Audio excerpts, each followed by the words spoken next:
Good evening. I'm Tom, Chair of East Asian Studies at NYU, and I'd like to start just by thanking Peter and the Japan Society and everybody involved for setting this up and for including me in this celebration of the book that is celebrating the work of Okada Toshiki. Okada is, I think, incredibly prolific, clearly working right now, in fact, but also a remarkable generator of ideas and in every way, theme, staging, acting theory. And I think it's really important to have this new publication, so I'm just glad to be here. Just to say a couple more words about our two real participants here. Carol Martin is a professor of drama at NYU and a scholar of many aspects of modern and contemporary theater. She has a deep connection to theater artists and publishing on theater in Japan. Her essays on Japanese theater and her support for publishing on Japanese theater in the Drama Review and elsewhere have been of really great importance in making Japanese theater scholarship widely available. Her essay for this volume is a definitive study of the history of Okada's plays, play readings, and performances of his plays by US-based companies in New York. In a Latourian way, Carol shows how Okada's work had been advanced by networks of cultural producers, theaters, educational and cultural institutions, artists, and translators. Some of these people are joining us in the second panel.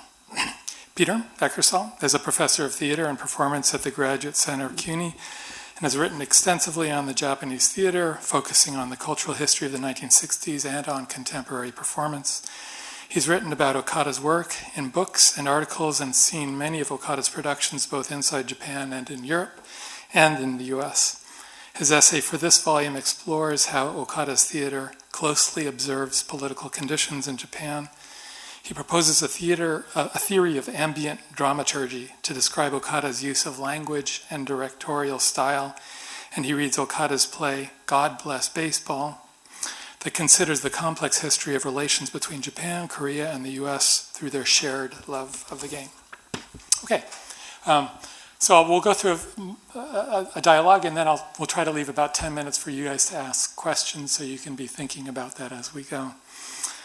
Just to start, maybe Peter, maybe you could tell us a little bit about the background of this book, how it came about, and something about the people involved. Yeah, sure. Hi, everyone, and thanks very much for coming along tonight.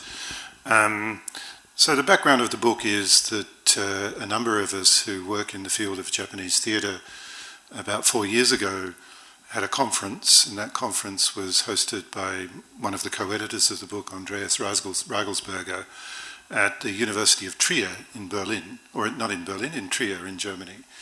The interesting thing is that there's a strong group of scholars who are working with Okada and on Okada's work, both here in the US and also in Germany. And Andreas is the German translator for Okada's plays, and so he's actually not able to be here. He's with Okada at the rehearsal in Germany at the moment. And so we had a conference, and unusually for an academic conference, we invited Okada himself, and he was kind enough to attend the conference and very patiently sat there for 3 days while scholars pontificated on the meaning of Okada's work, and he looked vaguely mystified sometimes, and at other times seemed to find what we were doing to be intriguing and interesting. And so we very much proposed this conference as an engagement and conversation with Okada himself, the playwright, the director, the thinker of theatre, and Okada's contribution to contemporary dramaturgy, I think, is something that we wanted to highlight in the project. The conference was co-convened, if you like, by myself and Andreas, and we also worked with Barbara Gernhorn, who's a scholar of Japanese performance with a particular attention to performance after the 11/11 disaster. And she works in the German Institute for Japanese Studies in Tokyo. And Cody Poulton, who is one of the most important scholars in our field, in the field of Japanese literature studies and Japanese performance studies. Cody is really a very extraordinary scholar who's probably read more Japanese literature and performance than anybody I know. And he's also been a translator, and he was one of the co-editors for this book. So we had the conference, we must acknowledge the support from the Japan Foundation in Germany that enabled us to invite a number of Japanese scholars and critics who attended the conference. And we had generally a group of people who had been writing and thinking about Okada's work over those days in Trier in the summer. And then, as one does in our work, we then try and gather the publication, the essays, and turn it into a publication. That took a number of years because it takes a while for people to write the essays, and also we had to attract a publisher. I'd very much like to thank Richard Goff and Performance Research Books. And this publication so we worked with a publisher whose idea of publication is that these are publications about performing artists in conversation with the artists. So there's quite a lot of conversation back and forth between our editorial team and Okada himself and his management company, Precog. So we also thank Okada deeply and gratefully for his contributions to the book, and to Precog, who helped us a lot with access to photography. And if you look at the book, and there's books on display in the lobby, you can see that there's a lot of photographs. And it's not just dry academic essays, that's probably the least fun part of the book. But there's some recent translations of Okada's own public talks on topics like theatre in the time of Corona, and also there's a substantial interview that Iwaki Kyoko, who's a scholar and critic of Japanese performance, did, specially commissioned for the book with Okada.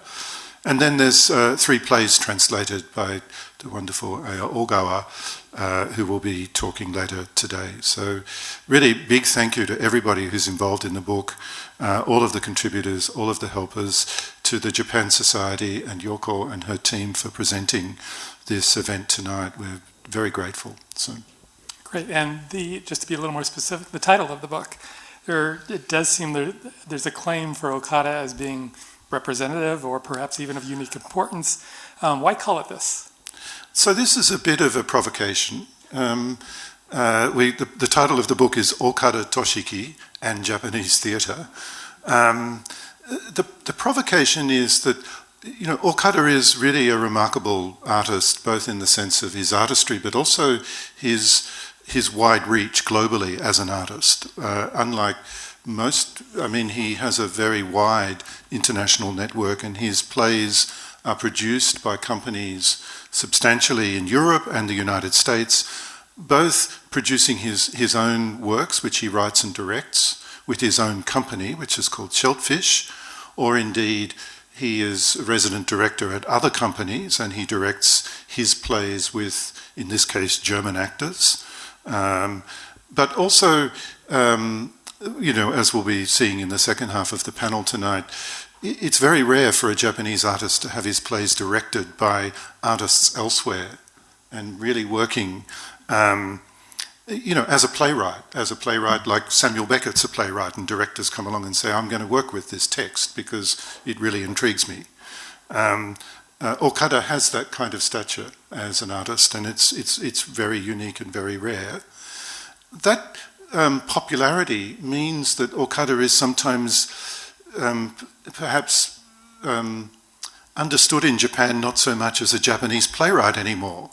There's a commentary around Okada being a popular artist internationally, and like artists in many places who leave the place, the kind of hothouse where they make their creations, the critical establishment around them tend to say, oh, maybe he's more international now, or maybe he's more cosmopolitan. The provocation that we make in this book, though, is that, yes, Okada is all that, but he is a remarkable dramatist that is really exploring in very detail the real question of what it's like to live in Japan. his use of, this is a little bit theoretical, but the way that Okada uses language in his plays, brilliantly translated by Aya and Andreas and other translators, is also deeply colloquial. It's also something that has this really deep connection to time and place in Japan. His really quite remarkable and experimental dramaturgy, which we've seen on this stage several times, which includes a very strange use of the body in some respects. Some people might have seen his performance Eraser Mountain at the Skirball, which was actually the last performance I saw before the shutdown in New York. And strangely, that performance, because it was so strange and so kind of intense, was an appropriate performance to mark that kind of moment of shutdown. But one notices that these are not naturalistic performances. They're not performances that have a dramatic logic that one associates with a play with a solid beginning, middle, and end. But there's something very uniquely Japanese about the way in which these plays are informed by his understanding of the history of Japanese theatre, and also his use of language and his real focus on daily issues of daily life in Japan. Many of his plays have an international dimension, but on a certain level, they're deeply personally concerned about what it means to exist in Japan in the 21st century, after the 11/11 disaster, in a society where there's some real challenges around the aging population, the question of what young people do.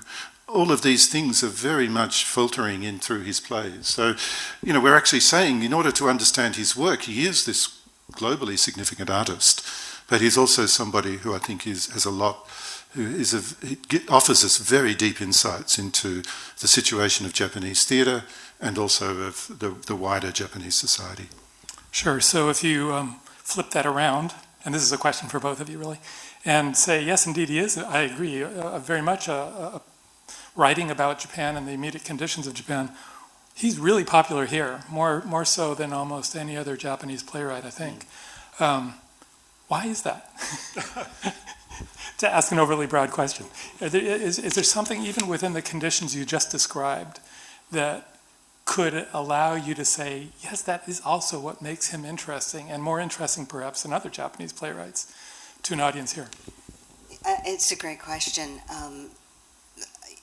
And in Germany as well. He's extremely popular in Germany. So I think that there is that all three countries are experiencing something similar to a certain degree. Certainly ecological disaster and the kind of deterioration of a certain social infrastructure of society with increasing divorce and a kind of unemployed portion of the population that has to delay whatever it is they're delaying, marriage, homes.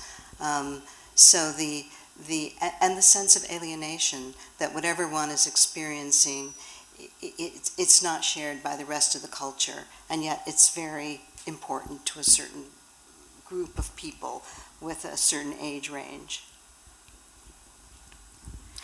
I think following on from that, one of the reasons that he is popular is because he doesn't just talk about that in his plays, he shows it. He shows it with the way in which he constructs a stage that is not just his actors, who are very skilled at doing his very particular and sometimes quite idiosyncratic kind of acting. I mean, Eraser Mountain, the poor actors, nobody looked at the audience. They were all positioned in a really kind of intrusive way so that they, in a sense, their communication was interrupted. And, part of that is making the point that we live in a time when communication is interrupted. It's a kind of device that he's using to reinforce that point. So this is not just maybe it sounds a little bit like an intellectual exercise, but actually I think it's popular because we feel it, because he actually creates an experience on the stage that people respond to through the sense of the body, through the sense of just the intensity of the performance, and the use of he uses music very specifically, he uses design very specifically, so he creates this ambience or this atmosphere to communicate these thoughts to an audience that I think is really helpful, and I think particularly younger audiences who attend his work are very responsive to that. Sure. Just to follow up on that a little bit, Carol, your article, your essay, looks at the networks of artists here in the United States in particular, and the cultural producers that have put his work to work, actually, in our context. I'm wondering, first of all, what motivated you to write that? And second of all, how you might say something further about the depth of interest in Japan and in Okada's work in particular, and in the kind of support that they might be able to find for that kind of work. So with Okada, my first motivation for this essay was seeing Time's Journey Through a Room, and Peter was there one night when I saw it, and then I went back to see it again. And the first time was fabulous, but the second time was perfect. And one doesn't often experience a perfect performance of a work. I go to the theater all the time, but this was just perfect. Everything, the pace, the sense of a world suspended after being disrupted, the acting, the timing. The performance had an absolute internal integrity that was apart from this world and yet also very much about it. And I think that that's, quite unusual. And you're exactly right when articulating the sense of this deep physical experience of the world of the performance is, I think, unlike anything I've seen in contemporary Japanese theater, maybe some Butoh. So that was, I was looking for a way to write about it. And then I remembered that even before Peter was in New York, there was a program called Spotlight Japan. And that was very, very important. It was Kenji Matsumoto and his idea that he wanted to put American artists together with Japanese artists so that Americans could learn more about Japanese work. And he collaborated with Frank Henschker at the Martin E. Segal Theater at CUNY. And together they decided they were going to do this whole program called Spotlight Japan. And many people in this room were involved in it. But so I think there were 4 artists who were brought over, and Okada was one of them. So that was very, very important. And being a part of that project and seeing how these relationships grew. And suddenly now I had this opportunity, because I wasn't part of this conference in Germany, but I heard that Peter was doing a book, and I just said, can I write an essay for it? Because I also wanted to work with Peter. So that was, the network was a motivation. And also there was a review of Time's Journey Through a Room, and I had this perfect experience of it.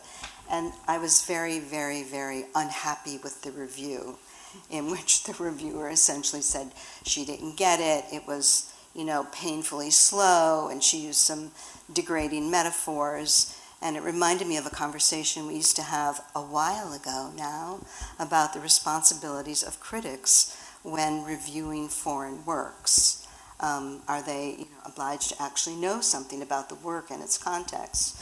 And some critics inevitably said, no, if these works are performed in America on American stages, then they're going to get American reception. And some critics inevitably said, well, of course, yes, you're obliged to actually know something about what you're writing. So those were kind of motivating factors. Great. Looking now sort of at the content of the book, it's very diverse. You have everything from thematic essays, thematically organized essays, to interviews, translations of 3 of the plays. I'm wondering partly what we can learn from these kinds of contributions, what kind of material you were looking for, but also, this may be pushing it a bit, but is there anything about the kind of work that Okada does that influenced the way, or what kind of materials you were looking for and what kind of materials you wanted us as readership to get? I guess the answer is I really hope so. because the premise of the book is that we wanted to... A book is, not just a bunch of papers. It has a structure. And in thinking about that structure, in our field, we're always struggling with the fact that we're writing about ephemeral acts. We're writing about something that is designed to happen in real time before a live audience, and then we come along and we write these essays, and that's our scholarship, and then we teach those, and so on and so forth. But, within our field, there's a real attempt to try and bridge that relationship between live performance and writing about performance. And so how do we, on the one hand, engage in theoretical scholarship and do our research and historicise and connect to the social conditions and so on. On the other hand, how do we do something that dramaturgically speaks to the craft of that artist and try and show something of that in a different medium? Okada is a collaborative artist. He typically works in his plays with designers and sculptors and musicians. And these aspects of the work are very strong and they're very important. And so trying to engage in that sense of collaboration, and just like in Razor Mountain, the sculptural forms by the artist Teppei Kaneuji really speak centrally to the existence of that work. You can't do that work without those sculptural forms. We wanted to create a sort of bridge between the artwork itself and the sensibility of the artist and the book. So in trying to think about that, we have a conversation, in the creative world I work as a dramaturg, so I think dramaturgically. It's a dramaturgical question. How do you actually build that bridge? So you want to create something that features the work of brilliant scholars who create really insightful observations about the work, who really enliven our understanding of the importance of the work. But you also want to create a certain kind of porosity so that the book is more open to the possibility of people who are not scholars, who wanting to read it for a start. I mean, it's a lot of energy it goes into making a book like this, and we do want it to be readable. So we want to obviously invite the work of scholars, and some of that work is very theoretical. But we also want to kind of present some of the aspects of a performative encounter. So photography is very foregrounded in this book. And, fortunately we're working with an artist who works also with brilliant artists around him, and so the photographs are very expressive of the work. And we work with a publisher who's reproduced these photographs really, really nicely. This is it's nice, you do get a very strong sense of some of the atmospheres that are being created in his plays. And then we wanted to, Okada is really interesting in what he has to say about the world and what artists should be doing in the time that we're living in, and what happens to theatre when we can't we can't meet as a collective in a live space. He's got a lot to say about that. So we wanted to try and present some of that material as well. So we had some translations done of his talks, and that's also one of the conversations in the interview. So in that sense, we really are hoping, and it's a hope, that an ambition of the book, that it somehow is a bridge over to inviting people to perhaps see Okada's work, but then having seen the work, come back and look at this kind of wider conversation around the work. So, yeah. Right. And Carol, your essay, just looking at your essays individually now, your essay I thought was stylistically really interesting. Maybe that I'm a bad reader, I'm not sure.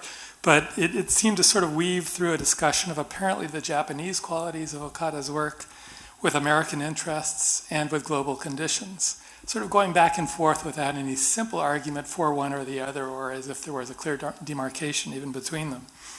Ultimately, you seem to land on this idea of Okada's Japan as a synecdoche of the global, which a phrase I really liked. So it's attached to the global. In some ways, it's a figure of the global, and yet it's still its own thing. I wonder if you could say more about these lines between Japan and the global, and the US, the American or the Western, and how you're thinking about it as you're writing what you think his work is. in a sense. Yeah, I'll say also that, just to preface my comment here, is that Eraser Mountain was also the last work I saw before the pandemic hit. So I think this touches upon what we were talking about earlier in relationship to Japan, the U.S., especially New York, of course, and Germany in general, that one of the things that I like about Okada's work is his highly colloquial use of language. And thank you, Aya Ogawa, for your incredible translation. And what that highly colloquial use of language pushes aside. And in my mind, one of the things that pushes aside is Japanese formality. And that is perhaps a generational thing. And his quote-unquote, quoting Peter, slow dramaturgy, that at the same time that it's highly colloquial, he's drawing upon traditional no drama and some of its dramaturgical structures, and there's a wonderful essay in the book about precisely that, and his overlapping sense of time. So he's developed a highly sophisticated dramaturgy to articulate a very contemporary moment.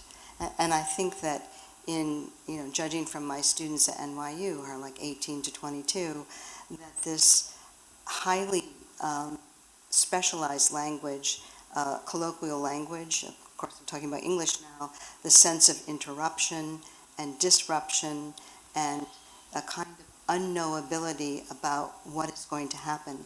I don't think it's to the same degree that it is in Japan, especially the post-tsunami, earthquake, nuclear meltdown, so those incredibly exacerbated conditions that are very intense, but I think we have a semblance of that, and that has been multiplied a bit with, or a lot, with the pandemic.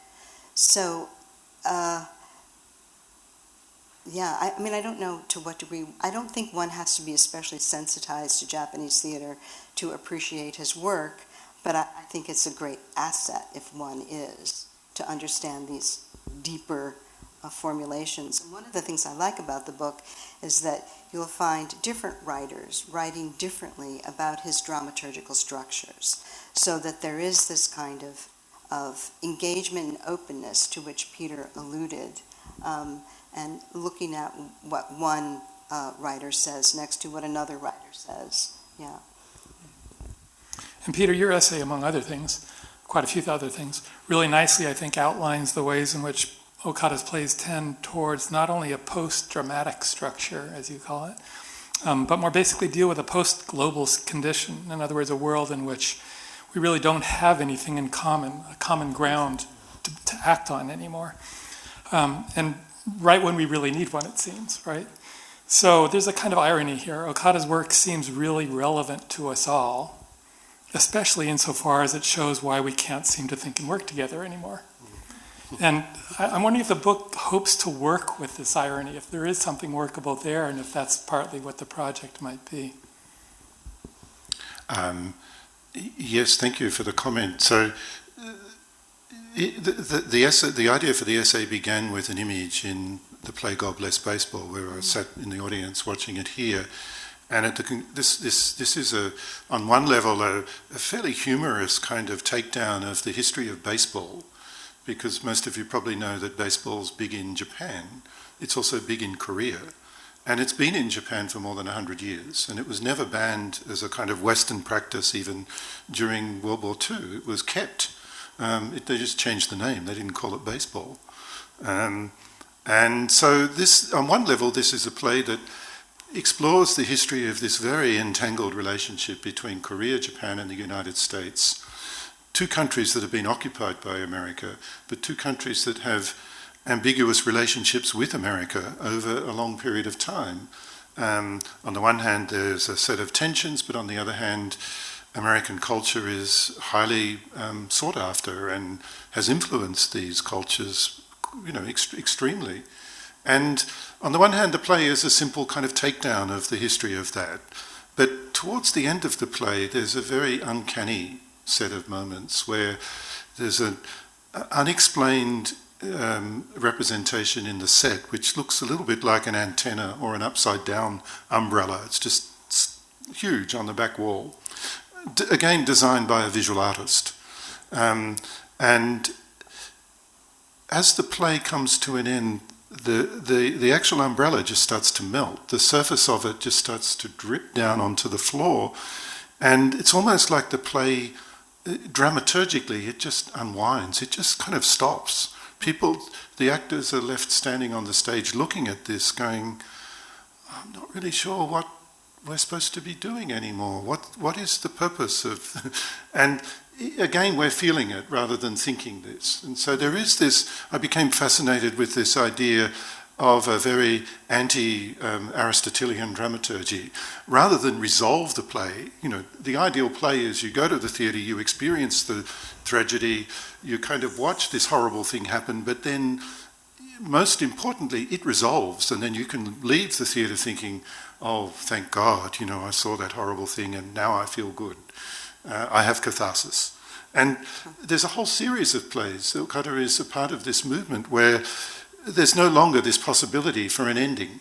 So the play never really ends, just like the conflict between Japan, Korea and the United States never ends. It just becomes this kind of ambient unfolding or this melting condition. And I became really fascinated with this as a device and thinking about what that would mean in terms of a kind of reading of contemporary politics, because our politics don't resolve, our tragedies don't resolve, our crises don't resolve, and our communities are very unformed. They're very ambient, they're very, particularly after COVID, they're very atomized. The idea of a community itself has become very tenuous in this world because we haven't been able to gather. And so I think there's something really interesting about thinking about how theatre can show this condition, what I didn't come up with the term post-global, but it is a term that describes this condition of atomization and of ongoing anxiety and precarity. But at the same time, theatre's never without purpose. So the idea of coming together and watching this as a collective and then thinking about it as a problem ultimately is a cause for hope. Because even though we might be watching this kind of really unresolved and quite frustrating thing happening before us, we come away because we've seen it together and then we have to confront it. This comes back, I think, to a thing that Okada has acknowledged in his own work, and that's his influence or his interest in the German playwright Bertolt Brecht. And for Brecht, theatre was always the place where you would come and gather to solve a problem. The theatre wouldn't solve it for you, it would give you the problem with the expectation that you would go away and think about that problem. And so to a degree, I think this is a very contemporary, uncanny kind of Brechtian moment. So. Just one quick follow-up, and then I'm going to open it up to the audience for questions. And this is straying perhaps from the book a little bit, but it does seem like not only are you outlining this kind of ambient melting away that also leads to a kind of inertia. There's something also quite radical about the move to, in a sense, melt the very categories of meaning. It's a kind of posthumanism that you also see in Eraser Mountain. And I wonder if there's something in the dramaturgy that is not just expressing the inertia that we've all got globally, but is also pushing towards a more radical way of thinking about the world anew. That would no longer require us to worry about it being Japan or the West or anything else. It's just at the forefront of how we think about the world. I think he's actually very poetic about this possibility. I'm reminded of essentially the third act of Eraser Mountain, where pretty much the actors have gone and there's just a series of projections, almost like Zen Koan saying, imagine I'm just paraphrasing, but imagine there's a play and there's no audience. And so as an artist, he's asking us to think about the way that theatre will go on beyond us. And so we have to think in a very contemporary, perhaps post-human way about thinking between categories and reconsidering the kind of understanding of the way that the world is thought about and understood in those terms. I'm not explaining it very well, but there's also a connection here to his interest in no, because no is an ancient Japanese performance form in which the performers are largely ghosts who are returning to a site of past trauma in order to reenact it precisely so that prayers might be said for the resolution of that. It's not resolved, but we're asked to consider the possibility of it being resolved. And I think that that's also something that is coming into... How do you represent that dramaturgically for a contemporary audience is something that I think he's been thinking about. One of the things that I tried to do in my essay is show the incredible, elaborate network of individuals and different institutions that it took to first bring Okada here and other artists, but then to continue to bring him. Because one of my questions is, how do we get to see foreign work? Who makes the decisions? What are we seeing? How does it work? And I answered that to a certain degree with using this instance of Okada. But the other thing that's here, I think that's important, is that there's also a network of relationships of scholars and producers and artists. And how they operate together is not always visible, but it's a story that deserves to be told, and I think it's implicit in the pages of these books. I was quite moved by Eraser Mountain. It was actually also the last thing I saw before the pandemic, and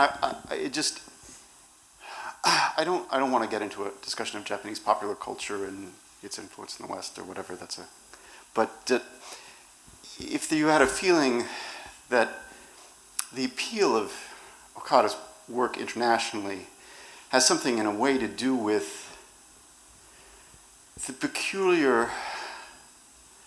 the extent to which Japanese culture currently represents almost a speeding up of the postmodern experience, that it's a more intense form of it, and that you feel that in a sense when you're looking at Japan, you're genuinely looking a little bit in the future, which I think maybe that's a poor way of putting that, but that, I mean, when I saw this play, I had very much a sense of that there was a sense that like, that wasn't, it felt more contemporary than the contemporary to me. And I was wondering if I guess you could just look at the validity of that, or whatever response you have to it. It's not really so much a question. Sorry. Before you answer that, I'll just say that one of the last questions I had in my notes was, is Japan still our future? Which I think it is in some ways. I love the phrase more contemporary than contemporary, because I think there is something that Okada's work points to, which is the way in which aspects of Japanese culture get intensified, and ironically they're sped up, but he's slowing them down, and it's by slowing them down that sometimes make these things visible. First part of Eraser Mountain, there's a long conversation between people and a hardware man about white goods that are broken down. And of course Japan is famous for reinvigorating its economy through producing consumption of mass consumption of domestic goods. And yet there's this sort of whole conversation around obsolescence and the fact that it's built-in obsolescence. And so there's this, there's a way in which there's a sense of intensification, that we produce all of this stuff and it's just everywhere. If you didn't see the play, the whole stage is absolutely just full of objects, everyday objects, plastic pipes and things. So we're really dealing with this kind of image of a kind of a supercharged kind of reality. But at the same time, Okada takes this very risky thing and he just slows it all down and extends it so that we can really look at it in a way and really feel what that experience is like for people. So I do agree with you a lot. Longer conversation, we're looking at a body of work that's now 25 years, and he was known in his early days to do these very focused plays on the lives of young people in Japan. And certainly now he's moved into a wider repertoire. We no longer have the plays that are set in comic cafes and things like that are very kind of culturally specific. But that interest in the future of Japan, the contemporaneity of Japan, I think it's really remained in his work and in fact got stronger. Yeah, so it's a great comment. I think that's about time for us. With this panel, we'll have a 10-minute break and then return for the second portion. Thank you.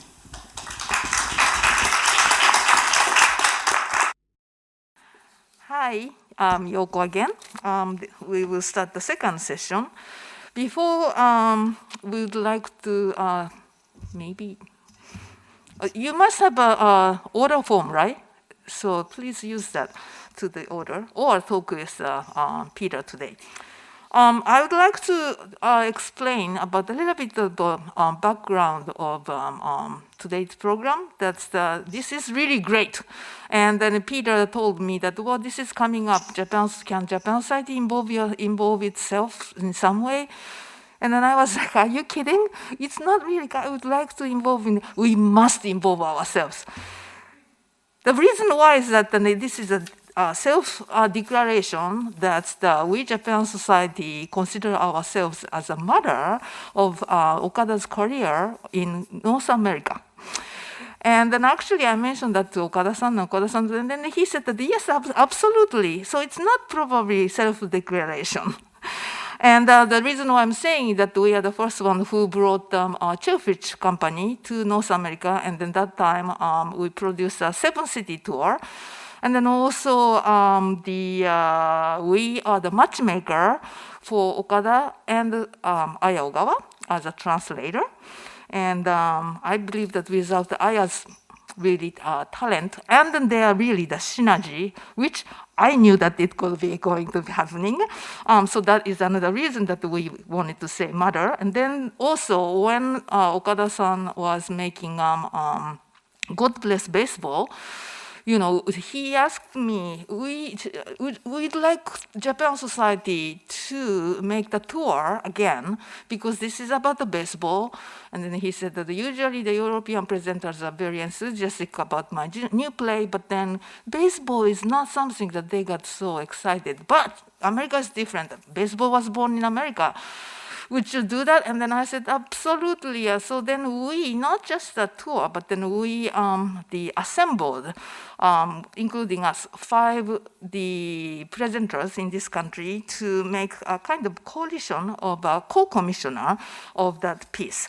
So anyway, that's a background. So we thought that we really need to expose ourselves as a big involvement of the Okada's career here. So that's a prelude of how could I say, bragging about us. I'm not going to really follow what we are going to show on this video. It is more like a background video. But I think as my way of bragging about ourselves, I think that we should show what we presented here at the Japan Society. So what you will see is 4 productions that we presented here at the Japan Society. The first one is actually, first one is, first 5 days in March. That was 2009. And then actually before that one, we presented another thing that you will see, the air conditioner. And that was in January that we presented as a part of the dance show, contemporary dance showcase. These days we call it the Contemporary Dance Festival, which just finished last weekend. That is a biannual program. And we presented as a dance piece among other 4 dance pieces. So then, continuing, we sent them to other 4 cities for the 5 days in March the tour. And then they return here again to present the 3 days March. So those are 2 productions that we presented 2009. Then 2012, then that's the original tour's partner, Walk Arts Center, asked me, would you like to do that tour again? We really like to, it was a great impact of the first time, so we'd like to nail it down with the kind of similar type of a program of the production of the Okada. So, okay, we agreed, and then hot pepper, air conditioner, and the farewell speech. It's originally 3 different pieces, but then he put it kind of omnibus. And that was 2012, and we presented as a part of the Under the Radar Festival. And then we created the theater in the second floor on a gallery space to create a small, the experimental theater. Then 2016, as I mentioned already, God bless baseball, and that was 5, as I mentioned, 5 presenters that we put together, Japan side, the Fringe Arts in Philadelphia, and the Clarice Smith Performing Arts Center in Maryland, and the Wexner Center for the Arts and the Museum of Contemporary Arts, Chicago. So 3 of them were a part of 7-city tour that we did in 2009.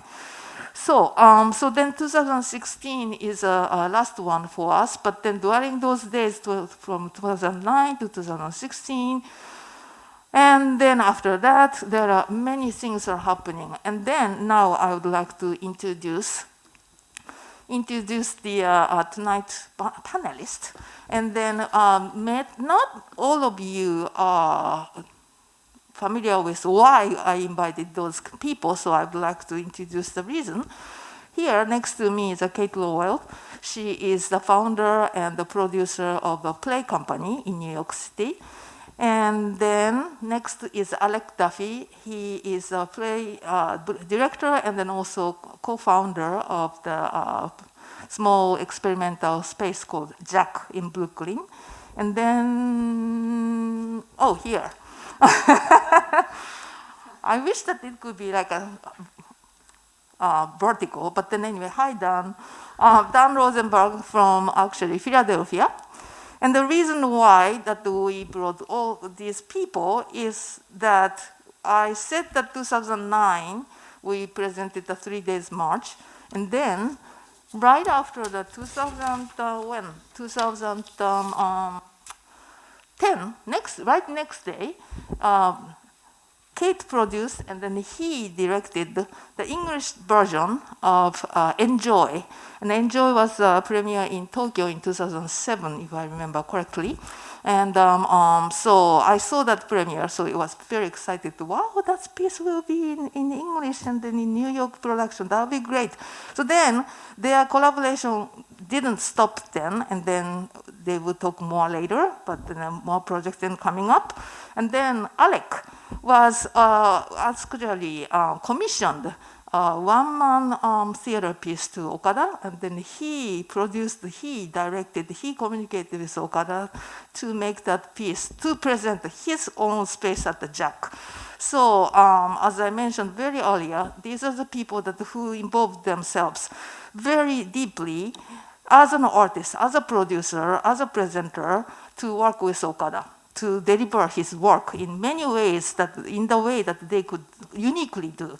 So, without further ado, let's start with Kate and Dan together, because you are the first one, as I mentioned, to start the English production of Okada. And my question is, well, it doesn't have to be my question and then you answer, but then as a starter, I question to you, what in Japan especially, Okada's super uniqueness are two things, separate, not separately, inseparable, but then separately. One is that his way of direction, especially his usage of the body.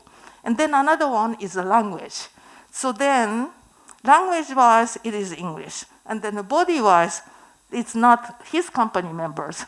How did you transform his uniqueness to American audience, which you thought, I believe, that worthy to put your money and the fundraising effort, time, and the discussion and stuff like that? Would you explain how was your intention? What did make you put yourself into that effort? Sure, I can start. So it was really Aya who I originally met Aya when we were producing, I think it was 2007 or something like that. We produced a play by Yoji Sakate, and you were a partner on that, Yoko. And Aya came and translated for Sakate. That's how we met. And Spotlight Japan was happening shortly after that, and Kenji was around and invited me to participate in that. And I read, 10 pages of Aya's translation of Enjoy, and just kind of flipped out. I didn't understand what it was, but I knew I needed to produce it. I was just so fascinated and excited by it.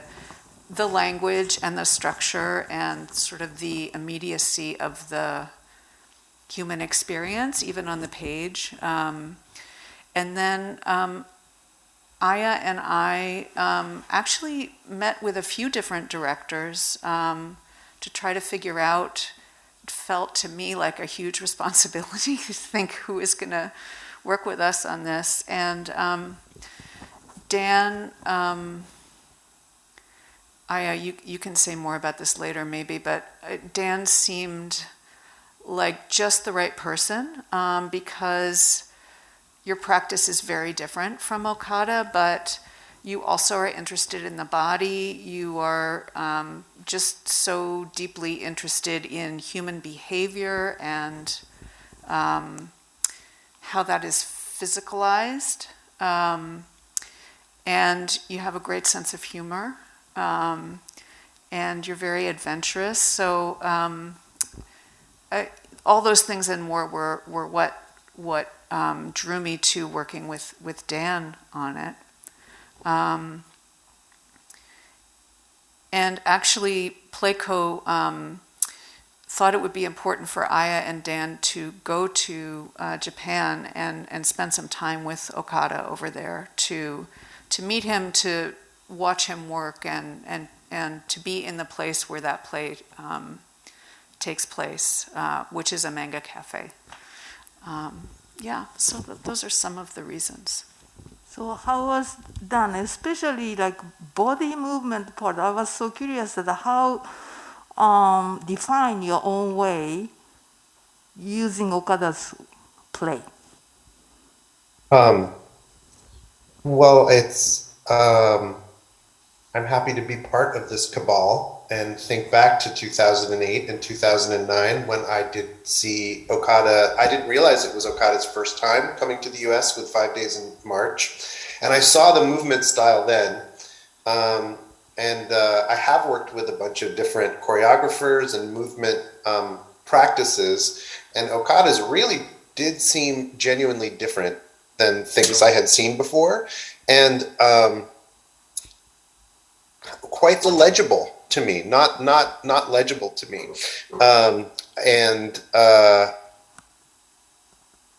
When I took on the task of directing this play, I specifically excluded the idea of trying to approximate how Toshiki works with movement in the piece.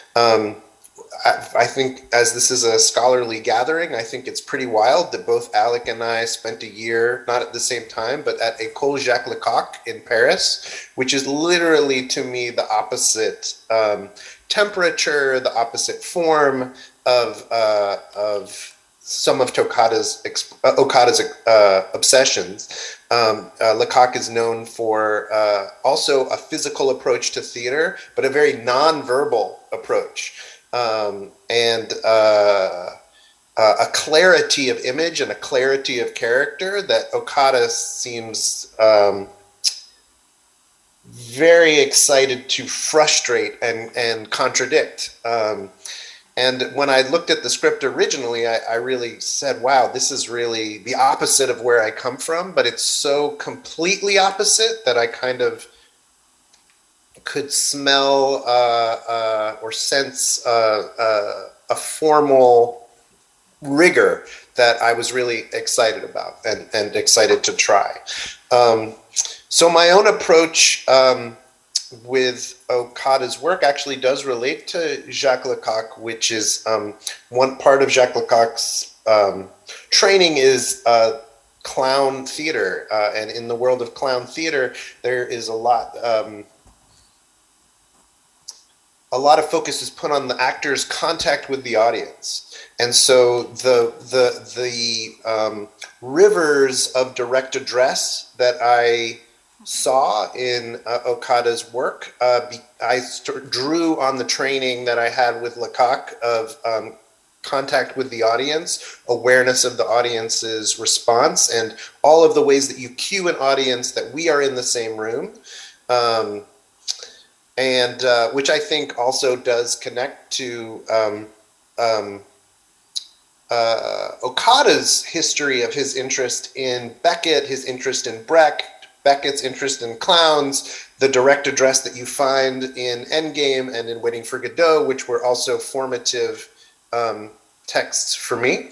I remember when Aya and I first went over in 2008 or 2009 to visit Okada, and the first time we met him, he said, "Okay, how do you feel about realism?" And I said, "Oh, well, I don't do much about realism." I said, "I don't like realism very much." And so I guess that was the first starting point, that the first sense of agreement between us. Well, so then after that, you have a Zero Cost House and then the Sonic Life of a Giant Turtles. And that's actually Sonic Life, I mean the turtle thing, was actually presented at the Jack. And then I don't know if I told you, Dan, that Okada-san told me he really, really liked it. And then he said that that piece was much better by you than myself, he said. And then he said that I now feel like I wrote that piece for you, not for me, he said. So it's it was I think that I'm saying that because that is his very flexible mind as an artist. So now the Alec, so you saw many by the time that you decided to work with Okada, even presented his work, and he saw here and then also many works. And then what was your independent artist? What was your idea that not Dan or not somebody else, but my thing? And then I wanted to ask him to write for me. What was the motivation behind, and what was the intention or goal that you set them? So I have a long collaboration with a particular actor named Julian Rozelle Jr., who actually performed on this stage in our production of Yukio Shiba's Our Planet several years ago. And we were looking to work together again on a small piece, just a solo piece. And we were just getting frustrated figuring out what he would actually say. And so he had done some writing himself, but we weren't really getting anywhere. And that was when I had the idea, what if we commissioned Toshiki Okada to write you a play? And he was very excited by that. And so we wrote to Okada, and he was very open to the idea. And so we started talking about it, and started with an idea of where it would take place. And we had posited that the play would take place in a hotel room. And so he liked that idea, and he kind of ran with it and came up with a 10-page monologue, essentially, of a character who's expressing his thoughts in travel, in transit. So from airports, airplanes, to hotel rooms and whatnot. At the same time, Okada calls for an older female actor to be on stage in a bed, and for the actor to be kind of taking care of that person while they're speaking this monologue. And so at that point we added an actor into the mix. Really the inspiration for me to think of inviting Okada to write a play was that I personally have just been so moved by his work. I feel it's so rare to see. Let me put it this way. 90% of the plays that I see involve characters on stage speaking very forcefully about things that they are very confident about, talking with each other and in arguments. And what I saw in Okada's work was when characters spoke, it was oftentimes what I was seeing was uncertainty, confusion, complication, and very often darkness coming out. And I saw myself in the work, and I very rarely see myself. We are all very complicated people, and it was just so refreshing to see that on stage and to feel drawn in by these very meandering thought patterns and inarticulacy of a lot of these characters and how they tell a story. Traditionally in a play, if a story is told, it is told well. In an Okada play, that story could take many detours, and you could end up somewhere completely different than where you thought you were going to end up at the beginning of it. And I just loved that. I loved that kind of reflection of the contemporary mind on stage. Or even, I'm sure that kind of mind was existing 600 years ago as well. But I loved that realness. And so that's how it started. So Kate, you have produced three work, right? So then first Enjoy, and then second one was the turtle thing. I mean, the giant. I always confuse that. Sonic Life of a Giant Tortoise. Thank you. Yes. Then the most recently, Time's Journey Through a Room, and first two are kind of his similar type. I mean, one type of his work. In my vision, and then the Alex is a little bit different in terms of very quiet and the serene, and then it's Time's Journey Through a Room is also quiet. It's not really like hey young culture, like where to go kind of a culture, but more of like deep inside. And then that's probably his changing, after his change, kind of not really changing, but then his expansion of himself after the earthquake and tsunami happened in Japan.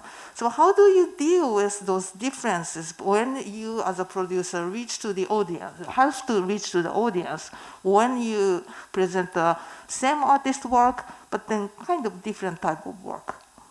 Mm-hmm. And then also that's question to you too, because that's you also directed. Yeah. I mean to Dan over there. Yeah. Well, I was thinking while Dan was talking that for Enjoy, the first play we produced, I as I said, I really more responded to the form and to the words, of course, because I just saw it on the page. But I learned during that production. The play has a lot to do with what Peter and Carol were talking about earlier, with sort of the loss of structure and a sense of future for a generation in Japan. And when we produced the play in 2010, we were still very much in the recession. And so Playco produces plays from all over the world, and I'm really interested in audiences experiencing different ways of making theater and telling stories on stage, and also finding commonality once they get past those barriers of difference. And so I learned through Enjoy that I saw how people responded to that play. And Sonic Life is similar. It's a different subject matter, but similar in terms of sort of where am I going, what's happening, who am I, how do I relate to anybody in the world? I don't think I can, type of thing. And then, yeah, Time's Journey, I guess for me to decide to produce a play, I ultimately just have to rely on my own instincts. And because I believe so much in Okada and this collaboration with Dan and Aya has been so important to me and to our theater, and I think to our audience as well. I was really excited to dive into something very different and show a different side of Okada and offer a different experience. And it is very different. It's dealing with grief and dealing with overcoming loss and moving past loss. And I think even in 2018, which is when we produced the play, of course everyone can relate to that. But in terms of, Dan, in terms of our experience putting that play on stage, we were figuring a lot of things out until the very last minute, or you were, in some pretty interesting ways. And we took a very different... I'm talking about Time's Journey. About Time's Journey, sure. Yeah, and we took a very different approach to that production because the play called for it, I think. Yeah.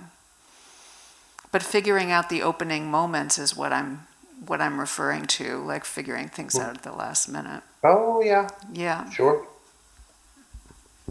Any comment to add from you, Dan? His I don't know that I have something practical to add. I guess the conversation just makes me remember that Toshiki and I are exactly the same age, which is an odd coincidence. And I guess now we've known each other since 2009. And, I think that hyper-colloquial style of those early plays, it seemed to me from afar that there was also an excitement around seeing a generation represented and speaking in a way that maybe isn't normally seen on stage, and that Toshiki was a part of that generation, and that the youthfulness of it, Enjoy hinges on, I didn't think I would feel this way when I turned 30. So it's really about, which is a very there's an analog to that in America for sure, and in American culture, and in the American culture of Brooklyn that I was familiar with at that time. And I'm just still kind of marveling at the transformation, the way that Toshiki was able to take his obsessions, the loneliness of the characters. That was a word that I was thinking when you were speaking, Alec, about reflection and what was reflected. The way that characters move through time and are not really in the present and are always moving back and forth in time and using the tense of, I imagine myself in the future looking back, or I think in the past of myself looking forward, and how Toshiki really took this form from of a ghost. And I was quite delighted to hear an interview with him around this play saying, ghosts are great. What a great thing. Ghosts are great on stage. I mean, you can really do a lot with time with ghosts. And sort of him discovering this in his 40s, I think having eschewed a lot of traditional Japanese forms, at least in the interviews that we did together when we were working together on Zero Cost House, as another way to have characters speak, to be stuck in time, to speak across barriers of time, and that alchemy of taking that earlier focus and turning it into this very still love story, a very, very deeply felt love story, with the ghost as the central character, to me was a pretty remarkable transformation artistically. Thank you. So anybody, did you think that Okada-san would become this big internationally when you first learned about him and then his work? It's kind of stupid question, but I'm curious. Anybody can say? Makes me happy, I'm not surprised. I wish more theaters produced him in the U.S. Yeah, I guess I was surprised to learn more recently that he was so well produced in Germany. In fact, now I feel like we're way behind in New York. Like none of the major theaters you think of in New York have produced his work. The not the repertory companies, but the off-Broadway theaters. You don't see his work in those houses, whereas in Germany you see them quite often in many houses, in many regional theaters there. So they've kind of surpassed us now in terms of their recognition of his work. Okay, so now I think that we can bring him here, but before then, so talk about his experience in Germany, because he's now in Germany and then creating a new piece. And so before then, I would like to bring, you heard her name thousands of times by now today, Aya Ogawa. Please welcome Aya Ogawa here.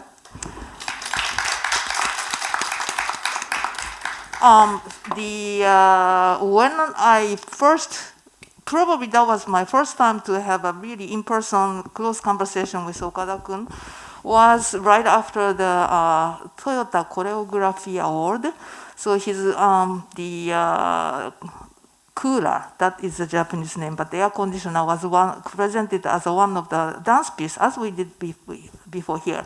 But anyway, in that uchiage, wrap-up party thing on a big tatami room, and then I was talking with him, and then he said to me, I didn't think that my work would be conveyed to any non-Japanese speakers. I clearly remember that conversation, and I said that, oh no, that's so wrong, because especially those days, American teenagers, their way of talking was exactly the same as his, the thing. You know what I mean? I kind of like, it's sort of like a get the point kind of thing. So I told him that, well, I have a great staff member here. Those days Aya was working here for me as a full-time staff member of the Japan Society. I have a great person who has a great talent, great sense of language, and but have a great synergy that you should have. So let me introduce her. So that's how they started to work together here. So then Aya is here. Then Okada-san will appear over there. Right. Well, why don't you give him applause? He is now, what time? It's 1 a.m. 午前1時? Yes. Yeah, so that's up. He really deserved to have applause.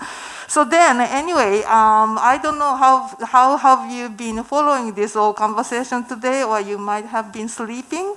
But so now Aya just joined together with you. So would you talk how, kind of like looking back, how was your first conversation that you first met together and then talk about going forward?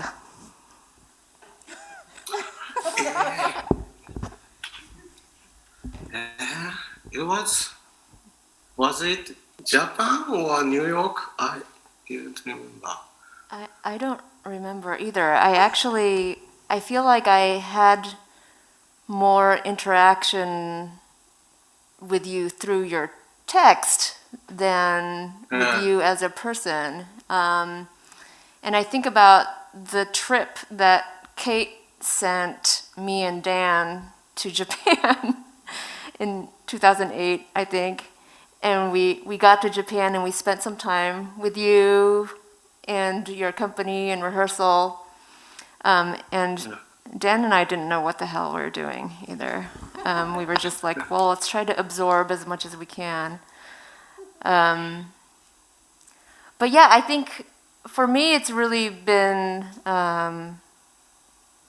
through your words on paper or on the computer screen and trying to understand your brain and your thinking. But Okada-san, you are not the English speaker, especially those days.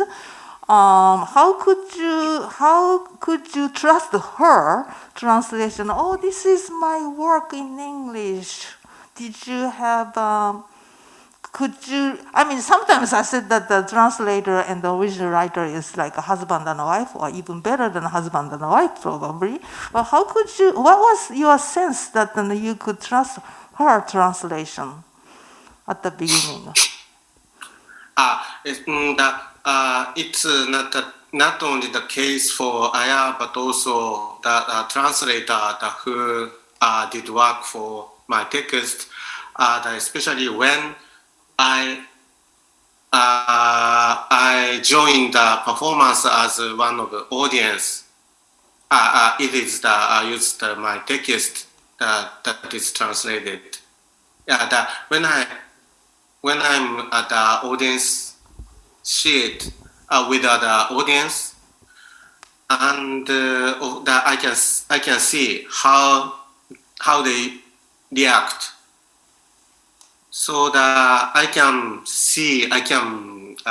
judge if it works or not, and if it works in a way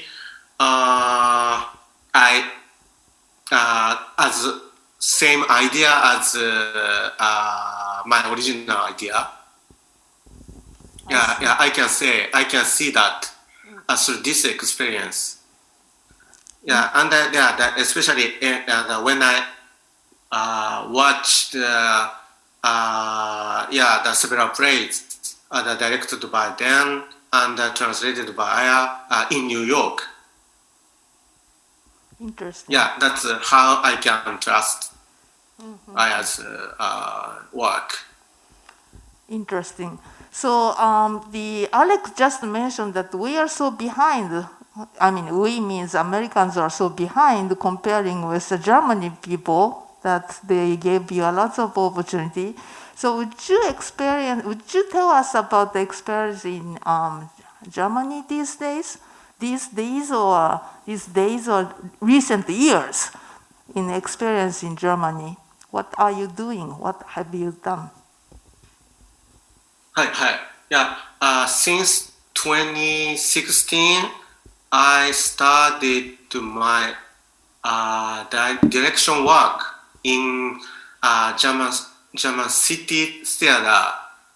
It means that they have their own ensemble actors. Of course, that the performance are spoken, the German language are spoken, and and of course the text. My text is translated into German, and the performance the audience can see German languages come to see my piece, and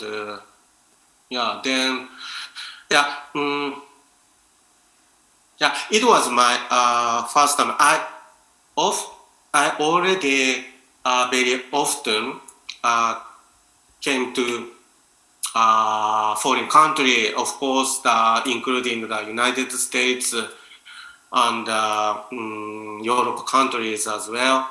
But it was the project to bring my company Cherryfish's piece to there. It means the performance spoken languages was Japanese. And of course that pieces are created under the context of Japan.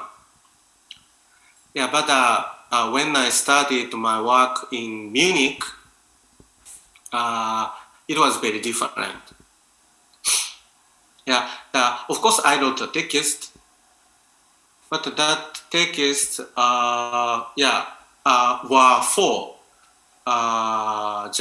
German audience to enjoy. That performance has to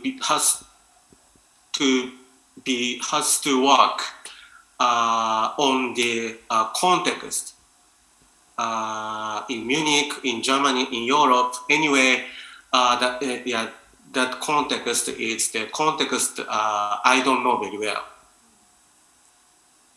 It was very interesting. So in this way, I need some collaborator who knows that context very much.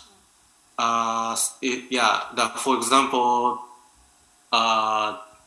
mostly they are dramaturg. And of course, in the rehearsal process, we often discussed about it. That of course, not only dramaturg person, but also even actors helped the production we were making something to work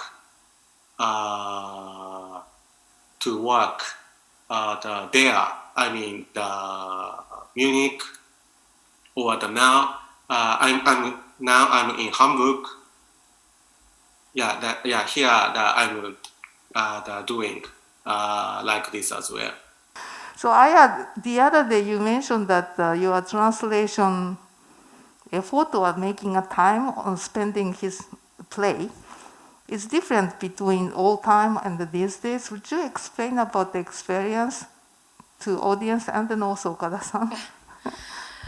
Well, Okada's earliest works that I worked on, including Hot Pepper, Air Conditioner, and the Farewell Speech, including 5 Days in March, and all the way up through Enjoy, I would say,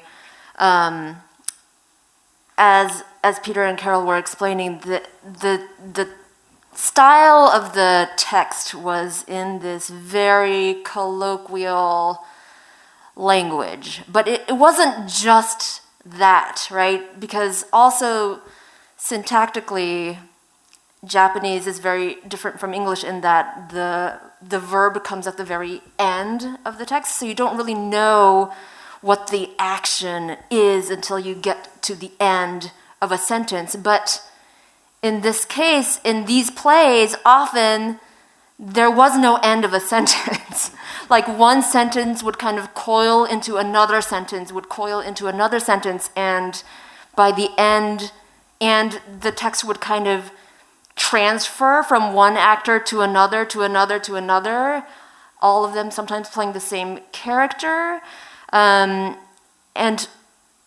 so that, to me, it was not just about capturing the voice of a generation in terms of the colloquialism or the slang, but it was also kind of capturing this, I've called it impotence, but there's this kind of like a thought not landing, because you don't really know, these characters don't really know what they're saying. Like you were saying, that there's a lot of confusion. And so grappling with that as a translator was incredibly difficult. Because I would be working, it would be like 5 pages in, and then I'd realize that the whole thing was wrong, and I would have to go back and try to decipher it, and it was really like a puzzle. Your plays, though, after the earthquake, were very different, and very suddenly different. You're laughing. But to me, it was, one of the joys in being able to work with Okada's text over such a long period of time is to take this journey, this very intimate journey of an artist kind of evolving and responding to the world. I am also an artist, a writer and director, so I'm in my own process and journey, and then to be able to also occupy this very intimate place with Okada's work has been such a gift in a way, and so particularly the 3 plays that you wrote about in response to the earthquake, the language in those plays were very simple. All of a sudden, very simple, and people were saying things that they meant clearly, and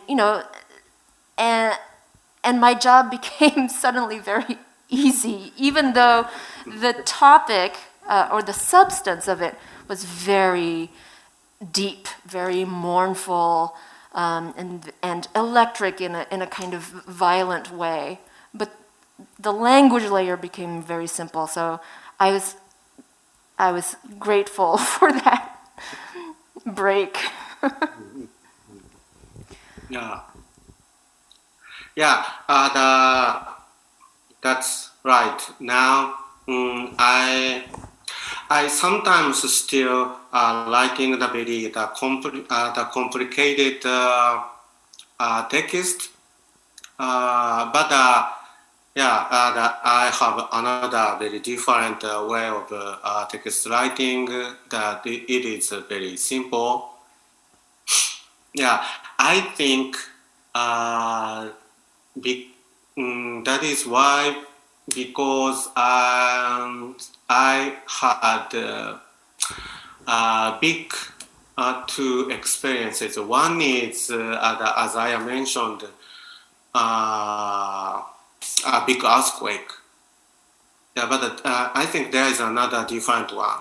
That is my international experience. International experience means that the experience that my text have been translated. Yeah, so sometimes I really like to write complicated text, because I think that type of the text can make actors the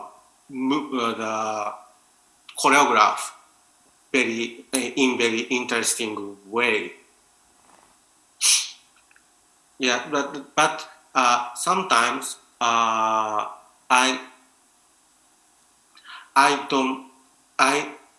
don't think I need that kind of the choreographic aspect in the performance I was going to realize. If I think like this, that I made a choice to write a very simple text. I like both. So yeah, and for example, now I'm in Hamburg, and the premiere of a new piece will be done the day after tomorrow. Yeah, this piece has a text that is very, very complicated. So yeah, that is now it's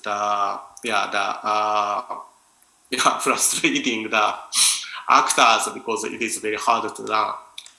Yeah. Anyway, that kind of text, I can see that kind of text. Encourage actors very, very interesting movement, which I like to see. Yeah.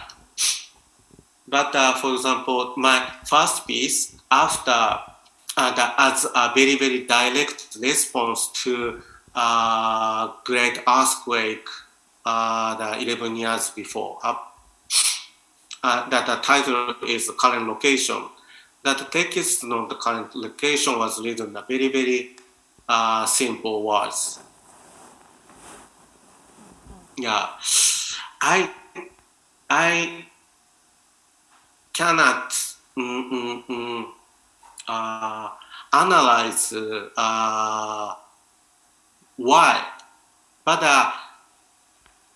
I felt that I didn't felt I need complicated text. Even I recognized that that kind of text was my kind of signature, but I didn't need it. It was interesting even for me. No. Well, I think it's interesting, Okada-san, that you said that you're writing the text in order to the complicated text because it produces an interesting effect in your actors, right? That makes sense to me. I'm wondering, when you wrote for Alec, Quiet Comfort, or when you wrote for Dan, Zero Cost House, then because you knew that you weren't directing, right? You knew that you weren't going to direct those pieces. So how did you write them? Like, what was how is your approach to writing different when you know that you're directing and when you know that you're not? Yeah, that's a very interesting question. I cannot say I'm aware of everything. I aware of everything. The difference between the case directed by myself and ask someone else to do. Yeah, but for me, of course, the one big difference is if someone direct my text, of course they don't have to care about movement. I always am very curious about how they deal with my text, and hopefully in a very different way from mine. Yeah, and for example, Quiet Comfort, the text that I ask,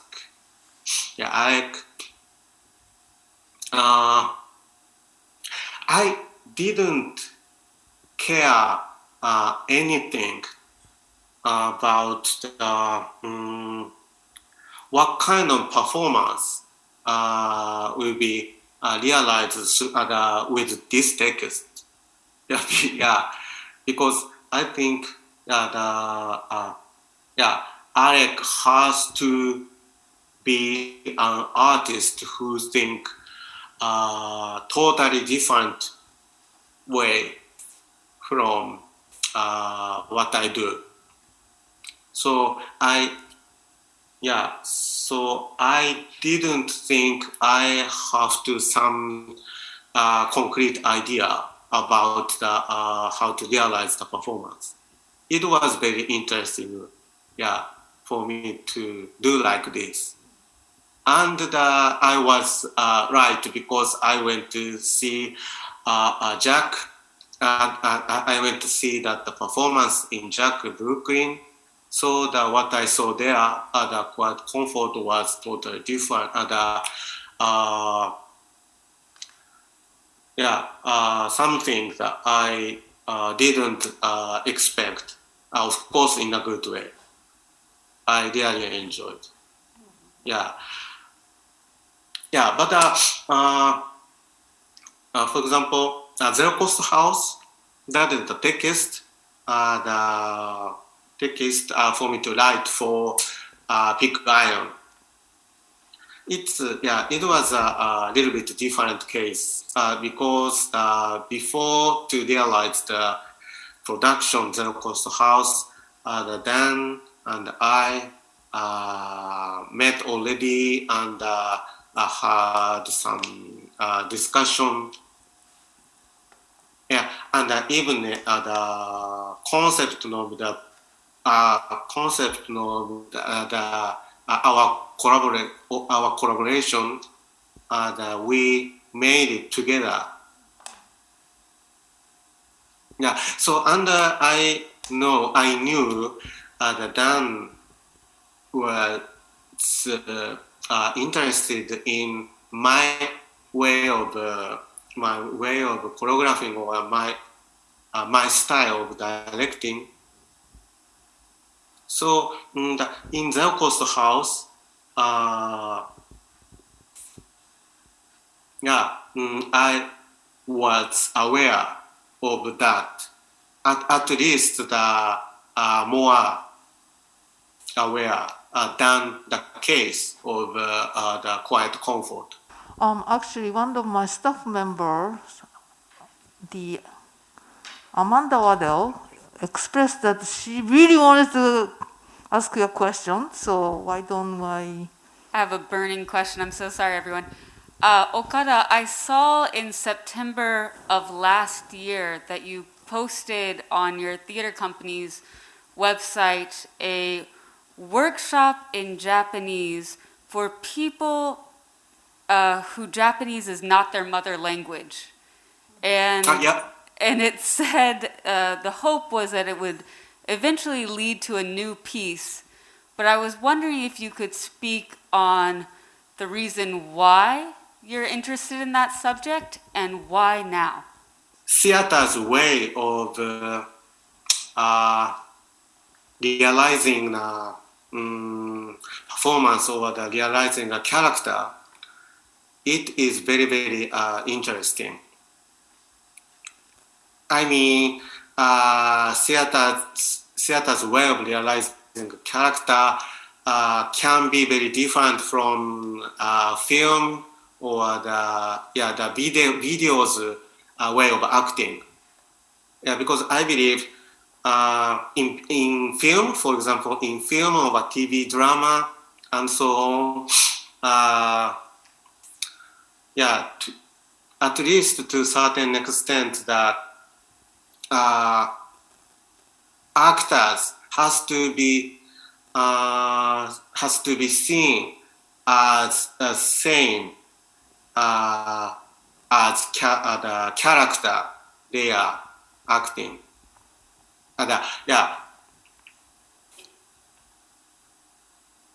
For example,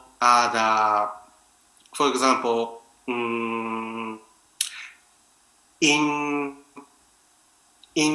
this level of English skill, like me, it means that I cannot act the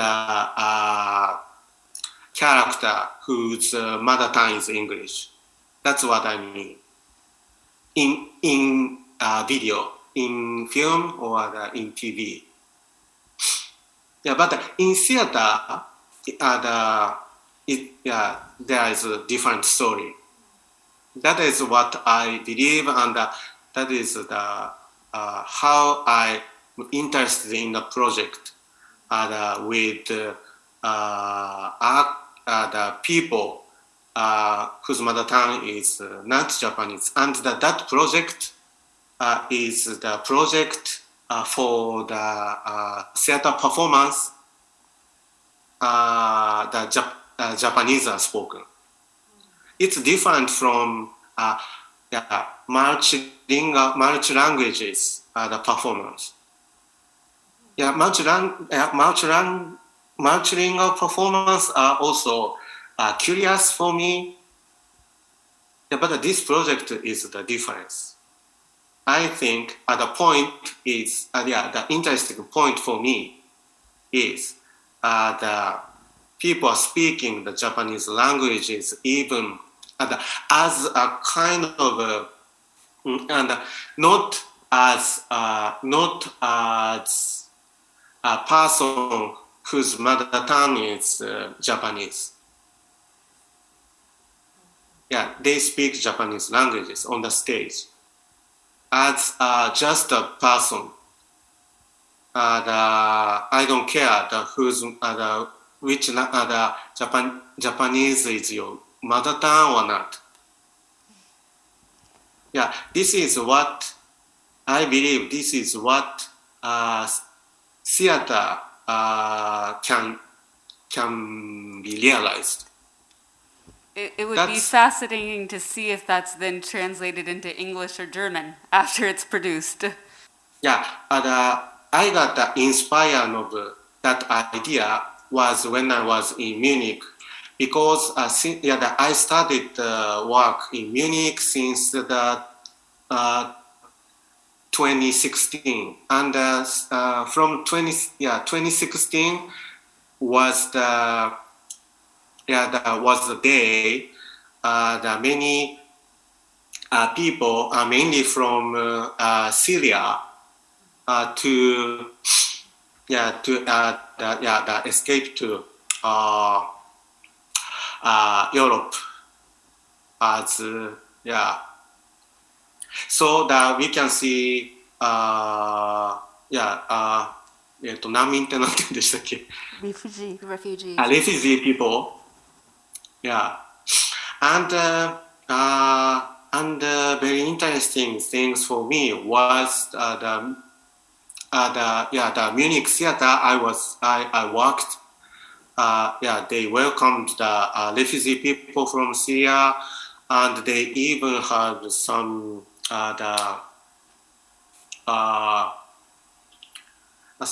some company, some ensemble consists of refugee people. Yeah, it was very interesting, and that theater has between 20 and 30 number of the ensemble actors, and some of them are actors whose mother tongue were not German. So it's not that unusual. It stimulated me a lot. Yeah, because I was kind of moved to see that.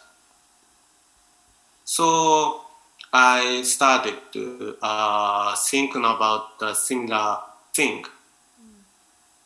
In Japan by ourselves. That's really inspiring to me too. So hope that can be happening here in America. Yeah. Okay. So I think that we have to close this session. My the production manager said that. Finishing. So one more applause to Okada-san because 2 a.m. now. Thank you.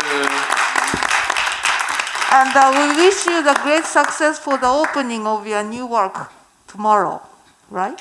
Thank you very much. Okay, so thank you so much for another applause to in-person a participant here and then remote participants in Dan Rosenberg. Thank you so much, and we will keep doing the in-person program for February, March, and toward the end of this season. So please check it out. And sometimes it's a little bit change happens here and there and here in this climate, but we always try to have an in-person program. So please come again. Thank you so much.